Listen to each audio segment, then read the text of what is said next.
स्वागत है बच्चों आज की कक्षा में। आज का हमारा टॉपिक है माध्य मुक्त पथ, श्रांति काल तथा अनुगमन वेग, या जिसको कहते हैं अपवाह वेग। मीन फ्री पथ, श्रांति काल रिलैक्सेशन टाइम एंड अनुगमन वेग drift velocity. Define for free electron. ये चीज़ें तीनों चीज़ें हम डिफाइन करेंगे फ्री इलेक्ट्रॉन के लिए। और फ्री इलेक्ट्रॉन की बात करें तो हम बात करेंगे चालकों की, उसमें भी धातुओं की, मेटल विशेष रूप से। हमने पहले पढ़ा है धातुओं में जो है मुक्त इलेक्ट्रॉन रहते हैं, जो है धातु के भीतर उसी प्रकार से गति करते हैं जैसे किसी बर्तन में गैस के अणु, इसलिए उसको बोलते हैं इलेक्ट्रॉन गैस। और उसके आधार पे हम जो है धातुओं में चालन की व्याख्या करते हैं। तो फ्री इलेक्ट्रॉन के लिए ये तीनों चीजें डिफाइन करेंगे, एक एक करके हम वन बाय वन लेंगे। सबसे पहले हमने ये देखना है कि जो इलेक्ट्रॉन है धातु के भीतर कैसे गति करें। गैस के जैसे अणु करते हैं अनियमित रूप से। तो माना अगर हम बोलते हैं कोई, ये हमने सेक्शन ले लिया अंदर कहीं, सिर्फ पिक्चराइजेशन के लिए ये चीज, धनायन जो है उसके अंदर स्थिर रहेंगे और इलेक्ट्रॉन क्या करेंगे, फ्रीली मूव करेंगे। तो इन बीच में जो स्पेस है इन बिटवीन, वहां पे कोई भी इलेक्ट्रॉन फ्रीली मूव करेगा या वो सारे मुक्त इलेक्ट्रॉन फ्रीली मूव करेंगे तो वो क्या करेंगे, परस्पर इन आयनों से टकराएंगे। धनावेश तो आयनों से, स्थिर आयनों से टकराते रहेंगे, अपनी गति को बदलते रहेंगे, गति की दिशा को बदलते रहेंगे। अब जब टक्कर हो रही तो टक्कर से ठीक पहले वेग क्या होगा, मैक्सिमम, और टक्कर के ठीक बाद उनका वेग क्या हो जाएगा, शून्य हो जाएगा। तो इस प्रकार से वो शून्य से मैक्सिमम तक पहुंचते हैं, वेग को आयनों से टक्कर खाते हैं, फिर उनका वेग शून्य से मैक्सिमम तक पहुंचता रहता है और ये प्रक्रिया लगातार चलती रहती है। और इसको हम बोलते हैं इलेक्ट्रॉनों का जो है ऊष्मीय वेग। ये हम जो बोल रहे हैं इलेक्ट्रॉनों का ऊष्मीय वेग, ऊष्मीय वेग, क्योंकि इसका कारण क्या है, ऊष्मा ही है। तो ये धातु के अंदर ये प्रक्रिया चलती रहती है, किसी भी चालक कंडक्टर के अंदर ये चीजें होती रहती है कि इलेक्ट्रॉन जो है इस प्रकार से ऊष्मीय वेग करता है। और इसका लगभग मान हम देंगे अगर जो है 10⁵ मीटर प्रति सेकेंड। आप देख रहे हैं कितना हाई है, एक जो है उस ऊष्मीय वेग का मान 10⁵ मीटर प्रति सेकेंड, लाख की कोटि का लगभग इतने मीटर एक सेकंड में। तो इतना उच्च वेग से वो धातु के आयनों से, स्थिर आयनों से, धन आयनों से टकराते रहते हैं, अपनी ऊर्जा को खोते रहते हैं, फिर वेग प्राप्त करते हैं, फिर टकराते रहते हैं। तो ये इसके अंदर चलता रहता है इस प्रकार से। और ये मोशन कैसे होता है, रैंडम मोशन, अनियमित गति, अनियमित गति होती है। फ्री इलेक्ट्रॉन की गति अनियमित गति, रैंडम मोशन बोलते हैं।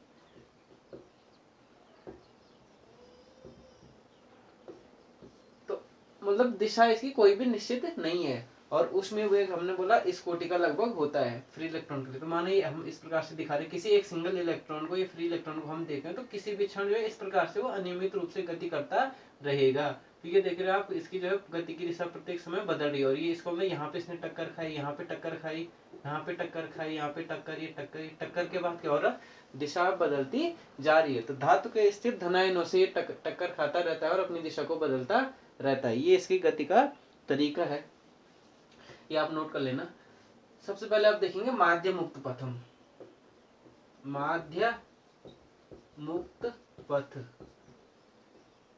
पहला मीन फ्री पथ, मीन बोलो तो औसत की बात कर रहा हूं। दो क्रमागत टक्करों के बीच की औसत दूरी को, और इसको हम दिखाएंगे लैम्डा से, इसे दिखाएंगे लैम्डा से। इसको मैं लिख देता हूं, दो या किसकी, दो मुक्त इलेक्ट्रॉन की, मुक्त इलेक्ट्रॉन की धातु के धनायन, मुक्त इलेक्ट्रॉन की धातु की धनायनों से दो क्रमागत टक्करों के बीच की औसत दूरी, औसत शब्द पे भी ध्यान देना है, औसत दूरी, इसको हमने कहा माध्य मुक्त पथ। यानी जब जो है इलेक्ट्रॉन इस इलेक्ट्रॉन के लिए लेंगे तो क्रमागत टक्कर, एक यहाँ टक्कर, एक यहाँ टक्कर, या एक यहाँ टक्कर, एक, ये लैम्डा चीज है वहां पे क्षणिक लैम्डा। तो इस प्रकार लैम्डा 1, लैम्डा 2, लैम्डा 3, इस प्रकार एन इलेक्ट्रॉन है, एन प्रकार के अलग अलग उनके जो है टक्कर हो रही है, अलग अलग दूरी, तो वो लैम्डा हो गई। तो दो क्रमागत टक्करों के बीच, दो क्रमागत टक्करों के बीच की औसत दूरी माध्य मुक्त पथ कहलाती है। इसको हम लैम्डा से दिखाते हैं। नेक्स्ट हम चलते हैं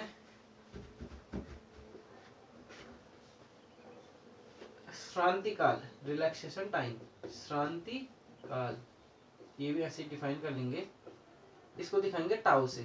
श्रांति काल का प्रतीक है टाउ। मैं यहाँ पे बना देता हूँ। मीन फ्री पथ को दिखाया लैम्डा से, श्रांति काल को हमने दिखाया टाउ से। दो क्रमागत टक्करों के बीच लगे औसत समय को, वही आएगा कि मुक्त इलेक्ट्रॉन की धातु के स्थिर धनायनों से, पूरा नहीं लिख रहा हूं मैं, दो क्रमागत टक्करों के बीच लगा औसत समय, औसत समय। मुक्त इलेक्ट्रॉन के धातु के जो है धातु के आयनों से दो क्रमागत टक्करों के बीच लगा औसत समय, उसको हम कहेंगे श्रांति काल। ये औसत समय भी हमने निकाल दिया। Relaxation time tau, lambda mean free पथ भी हमने डिफाइन कर दिया। इसको ऐसे भी बोल सकते हैं, किसी लैम्डा के लिए जो है लैम्डा दूरी तय करने में, दूसरा हम ऐसा कह सकते हैं, लैम्डा दूरी तय करने में लगा समय, मुक्त इलेक्ट्रॉन को लैम्डा दूरी तय करने में लगा औसत समय। औसत शब्द फिर ध्यान देना है। अब जो है ये तो हम समझ रहे हैं कि इसके भीतर इलेक्ट्रॉन इस प्रकार से गति कर रहा है। अब नेट इफेक्ट हम इसका देखेंगे, क्योंकि टक्कर, इसकी टक्कर का कोई अंत नहीं है, लगातार टक्कर खाता रहेगा। तो इससे निष्कर्ष क्या है, और वेग की दिशा हम देख रहे हैं कि लगातार क्या हो रही है, उसमें वेग की दिशा लगातार चेंज हो रही है। तो इस प्रकार से बोलेंगे कि मुक्त इलेक्ट्रॉनों का औसत ऊष्मीय वेग, मुक्त इलेक्ट्रॉनों का एक निष्कर्ष निकलता है औसत ऊष्मीय वेग, मुक्त इलेक्ट्रॉनों का औसत ऊष्मीय वेग बराबर 0। क्यों? आप एवरेज लेंगे, माना ऊष्मीय वेग को मैं किसे दिखाता हूँ, यू से, माना यू से दिखाया हमने इलेक्ट्रॉन के ऊष्मीय वेग को, तो u1 u2 u3 इस प्रकार n का लेंगे, u1 plus u2 plus u3 plus up to n है सपोज, अपॉन n, ये औसत लेंगे आप, ये 0 आएगा। 0 क्यों आएगा? क्योंकि वेग तो लगभग, उसमें वेग की कोटि तो लगभग ये है मैग्नीट्यूड जो हमने बोला, लेकिन दिशा देखो आप चेंज हो रही हर बार। अगर इस दिशा में इतना है तो इस दिशा में भी इतना हो गया, वापस वेक्टर सम होगा, वेलोसिटी है वो, इसलिए नेट ऊष्मीय वेग या औसत ऊष्मीय वेग हो गया 0। अर्थात इसका तात्पर्य क्या है?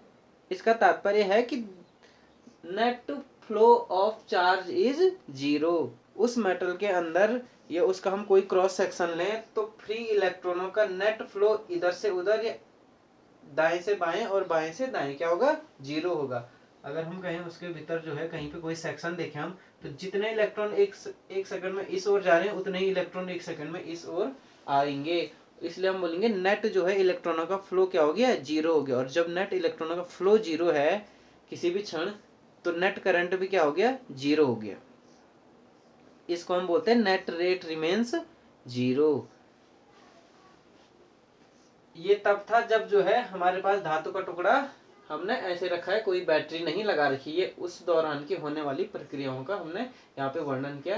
ये ध्यान रखना, माध्यम इलेक्ट्रॉन का औसत ऊष्मीय वेग हमेशा 0 होगा, क्योंकि उसकी वेग की भिन्न भिन्न दिशा और अनियमित गति कर रहा है वो। अगला अब क्या करेंगे इसके बाद हमने करना है उसी धातु को, कंडक्टर को हम जो है किसी बैटरी से, V वोल्ट की बैटरी से या जिसके सिरों के बीच विभवांतर V है उससे हम कनेक्ट कर देंगे। तो इस प्रकार से दिखा रखा चित्र में कनेक्ट करते हैं। ये इसका अनुप्रस्थ परिच्छेद दिखाया हमने, और ये इसके अंदर ये इलेक्ट्रॉन दिखा रहा है। आप देख रहे हैं इलेक्ट्रॉन की गति क्या है, इस बैटरी के धन सिरे की ओर, या करंट की दिशा क्या होगी, इलेक्ट्रॉन की दिशा की विपरीत। तो यहाँ से करंट जाएगा और यहाँ से वापस आएगा, अर्थात इलेक्ट्रॉन गति करंट की विपरीत दिशा में करेंगे, ऋण आवेश। ये विभव V है, ये E है, और E और V के बीच संबंध आपको पता है कि E = V/L, ये हम पहले पढ़ चुके हैं। अगर जो है इस जो है चालक की लंबाई L है और चालक के सिरों के बीच विभवांतर V है, तब E = V/L होगा। इस केस में क्या होगा कि प्रत्येक इलेक्ट्रॉन पे, क्योंकि विद्युत क्षेत्र में है, तो विद्युत क्षेत्र के कारण एक बल लगेगा, और प्रत्येक इलेक्ट्रॉन पे बल लगेगा विद्युत क्षेत्र की विपरीत दिशा में। अगर विद्युत क्षेत्र की दिशा बता दें हम,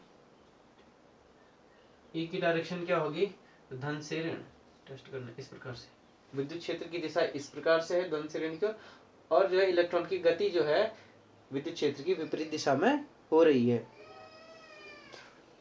इस विद्युत क्षेत्र के कारण प्रत्येक इलेक्ट्रॉन पे एक बल लगा, उस बल लग रहा, क्योंकि बल लग रहा है तो उस बल के कारण इलेक्ट्रॉन में एक त्वरण उत्पन्न हुआ, और जो है मुक्त इलेक्ट्रॉन का त्वरण हम बोलते हैं कि बैटरी से जोड़ने के बाद, ये बैटरी से जोड़ने पर, पहला था बैटरी से जोड़ने से पहले, ये कैसे बैटरी से जोड़ने पर, तो मुक्त इलेक्ट्रॉन का त्वरण acceleration A is equal to, क्योंकि एफ अपॉन एम, जहाँ एफ इलेक्ट्रॉन पे लगने वाला बल है, एम इलेक्ट्रॉन का मास है जो कांस्टेंट होता है, एफ इज इक्वल टू क्या होता है, क्यू इंटू ई, क्यू की जगह रखेंगे ई, इलेक्ट्रॉन का आवेश, E into E upon M, next E की वैल्यू रखेंगे वी अपॉन एल, देन ये हो जाएगा E V upon M into L, equation first इसको मान लेते हैं सपोज, ये हमारे पास इक्वेशन एक आ गई है। अब क्योंकि हम देख रहे हैं कि बैटरी से जोड़ने पर प्रत्येक इलेक्ट्रॉन पे एक त्वरण लग रहा है, तो ये त्वरण क्या करेगा, क्या ये इसको त्वरित गति देगा, नहीं देगा, क्यों, क्योंकि जो है इलेक्ट्रॉन का अपना उसमें वेग बहुत अधिक है, ये बहुत ज्यादा है, लाख की कोटि का ये लगभग, तो ये बहुत ज्यादा, इतने बैटरी इतने ज्यादा जो है इसको त्वरण नहीं दे पाती है, तो इससे क्या रिजल्ट निकलता है, फाइनली होगा ये कि इलेक्ट्रॉन पे ड्रिफ्ट या एक हल्का सा धक्का लगेगा, और धक्का लगेगा विद्युत क्षेत्र की विपरीत दिशा में, तो इलेक्ट्रॉन की जो वेलोसिटी थी, एक तो उसमें वेलोसिटी थी, और दूसरा कंपोनेंट एक और जुड़ जाता है धक्के का, जो विद्युत क्षेत्र की विपरीत दिशा में एक कंपोनेंट जुड़ जाता है इसमें, इस प्रकार से होता है, इसको ड्रिफ्ट कहते हैं, या इलेक्ट्रॉनों का ड्रिफ्ट होना भी कहेंगे, अपवाह होना या अनुगमन होना, अनुगमन पीछे चलना, विद्युत क्षेत्र की दिशा के विपरीत एक के साथ एक ऐसे चलने लग जाते हैं। इसका हम बोलेंगे पोटेंशियल डिफरेंस, जो यहाँ बैटरी है वो जो है इलेक्ट्रॉनों को कभी भी त्वरित गति नहीं दे पाती है, होना फिर वही है, ड्रिफ्ट तो लगा लेकिन टक्कर अभी भी होगी, अभी भी टक्कर होगी, अभी भी इलेक्ट्रॉन अपनी टोटल काइनेटिक एनर्जी जीरो करेगा, टक्कर के तुरंत बाद फिर से वो जो है विद्युत क्षेत्र की विपरीत दिशा में भी उसमें बल लग रहा है, तो फिर से वो अपनी वेग मैक्सिमम करेगा, फिर टक्कर खाएगा, ये प्रक्रिया जो पहले हो रही थी बाद में भी होती है, केवल अंतर ये है कि यहाँ पे जो है इलेक्ट्रॉनों को एक धक्का लगता है विद्युत क्षेत्र की विपरीत दिशा में, ये हमको ध्यान रखना है, और नियत वेग से, छोटा सा नियत वेग, तो इसका प्रभाव यह है कि इस कारण, ए के कारण छोटा नियत वेग, छोटा नियत वेग लगता है प्रत्येक इलेक्ट्रॉन पे, या प्रत्येक इलेक्ट्रॉन छोटे नियत वेग से गति करता है, जिसकी कोटि क्या होती है, लगभग मिलीमीटर पर सेकेंड। अब तुलना देखिए आप, इलेक्ट्रॉन का उसमें वेग है 10⁵ मीटर पर सेकेंड, और जबकि इस बैटरी के विभव के कारण जो बल लग रहा है, विद्युत क्षेत्र के कारण बल लग रहा है, उसके कारण उसका जो वेग हो रहा है वो लगभग हो रहा है मिलीमीटर पर सेकेंड की कोटि का, यानी बहुत कम है ये इसकी तुलना में, तो इसलिए जो है अभी भी वो रैंडम मोशन करेगा, अभी भी जो है अनियमित गति तो होगी, उसकी अनियमित गति होगी, लेकिन इस गति के ऊपर जो है एक विद्युत क्षेत्र की विपरीत दिशा में भी गति होगी, अध्यारोपित होगी, तो विपरीत दिशा में भी गति होगी, और विद्युत क्षेत्र की विपरीत दिशा में गति, यहाँ पे हम देख रहे हैं दो प्रकार की गति हो रही है, पहले अनियमित गति वो है, नेक्स्ट दूसरा लेकिन विद्युत क्षेत्र की विपरीत दिशा में भी गति हो रही है इस कारण से। अब इसका नेट इफेक्ट क्या होगा, कि नेट इफेक्ट ये होगा कि सारे इलेक्ट्रॉनों पे, जब इन सारे इलेक्ट्रॉनों पे विद्युत क्षेत्र की विपरीत दिशा में गति हो रही है, तो सारे इलेक्ट्रॉनों पे एक जो है एक डायरेक्शनल जो है फोर्स सा आता है, और सारे इलेक्ट्रॉन जो है विद्युत क्षेत्र की विपरीत दिशा में गति करने लगते हैं, और हम कहते हैं चालक में धारा प्रवाहित होने लग गई है, करंट वही है कि फ्लो ऑफ चार्ज कैरियर, और चार्ज कैरियर हमने कहा ऐसे छोटे सूक्ष्म पार्टिकल जिनमें चार्ज होता है, जैसे फॉर एग्जांपल यहाँ पे इलेक्ट्रॉन है, लिक्विड में आयन हो गए हमारे पास पॉजिटिव और नेगेटिव आयन, तो चार्ज कैरियर जब कभी गति करेंगे तो करंट बनेगा। इस प्रकार से हम देख रहे हैं कि जो एवरेज वेलोसिटी सारे इलेक्ट्रॉनों की छोटी, जो छोटा सा नियत वेग है एवरेज वेलोसिटी, औसत वेग, इसको क्या बोलते हैं हम, अनुगमन वेग ऑफ इलेक्ट्रॉन, तो ये जो छोटा सा नियत वेग ई की विपरीत दिशा में ऊष्मीय गति के ऊपर, ऊष्मीय वेग के ऊपर अध्यारोपित रहता है। इस प्रकार से लिख देते हैं, अध्यारोपित रहता है इलेक्ट्रॉन का अनुगमन वेग या अपवाह वेग कहलाता है। अनुगमन वेग कहलाता है, ये अनुगमन वेग, और इसको हम दिखाते हैं वी से, ड्रिफ्ट वेलोसिटी इंग्लिश में वी यहाँ पे लिख देंगे, वी इस प्रकार से दिखाएंगे अनुगमन वेग। तो हमने कहा छोटा सा नियत वेग विद्युत क्षेत्र की विपरीत दिशा में जो ऊष्मीय वेग के ऊपर अध्यारोपित रहता है इलेक्ट्रॉन का अनुगमन वेग कहलाता है। यानी बैटरी से जोड़ने से पहले सिर्फ इलेक्ट्रॉनों का ऊष्मीय वेग था अनियमित। बैटरी से जोड़ने के बाद अनियमित ऊष्मीय वेग तो है ही है, लेकिन जो है विद्युत क्षेत्र की विपरीत दिशा में एक छोटे से जो है धक्का भी लग रहा है, और वो धक्का लगने के कारण क्या है, ये फोर्स एंड एक्सीलरेशन जिसको हम बोल रहे हैं, इसकी वैल्यू यहाँ दी। ये इस प्रकार से आ गया, ये आप नोट कर लीजिए। थोड़ा सा छोटा डेरिवेशन कर लेते हैं इसमें।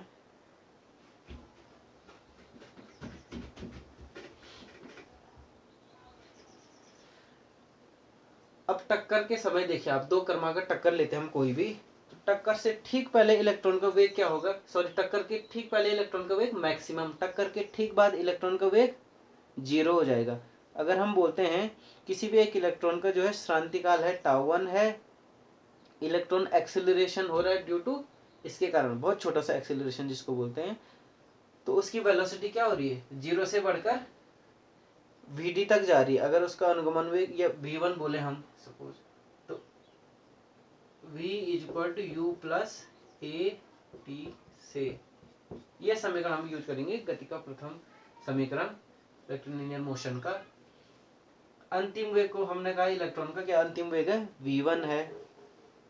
प्रारंभिक वेग टक्कर से ठीक पहले क्या था, 0 + a, और दो क्रमागत टक्करों के बीच का समय t को क्या लिखेंगे, τ, श्रांति काल। तो v1 = a τ इस प्रकार से। और अगर n इलेक्ट्रॉन हो,